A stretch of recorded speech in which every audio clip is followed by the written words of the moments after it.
2025 წლის 4 ოქტომბრის ადგილობრივი თვითმმართველობის არჩევნებისთვის ფოთის ნომერ 70 საოლქო საარჩევნო კომისია აქტიურად ემზადება. საარჩევნო უბნები უკვე დაკომპლექტებულია. ამ დროისთვის მიმდინარეობს საოლქო საარჩევნო კომისიის წევრებისთვის ტრენინგები, სადაც მათი გადამზადება ხდება.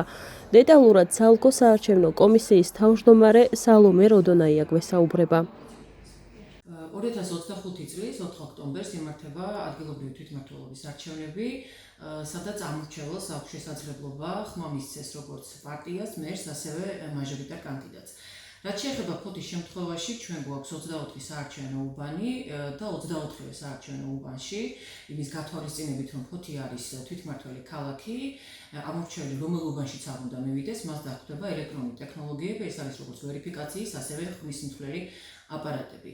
საარჩევნო ადმინისტრაციამ უკვე დიდი ხანია დაიწყო საკმაოდ მზადება და ორგანიზება ამ საარჩევნო პროცესისადმი და ყველაზე მთავარი და მნიშვნელოვანი არის ჩვენთვის, რომ მოხდეს გადამზადება საოლქო კომისიის როგორც ხელმძღვანელი, ასევე წევრების და ეს არის 5 ეტაპიანი ტრენინგების კურსი. დღეს უკვე თქვენ თავადაც ნახეთ, რომ იმართება მეოთხე ეტაპი ტრენინგები, სადაც ესწრება სრული შემოდგენლობა, საოლქო კომისიის სრული შემოდგენლობა, სადაც ისინი გადიან როგორც თეორიულ, ასევე პრაქტიკულ სწავლებას და რა თქმა უნდა ეცნობიან იმ მნიშვნელოვან სიახლეებს, რაც არის საარჩევნო მიმართულებიდან.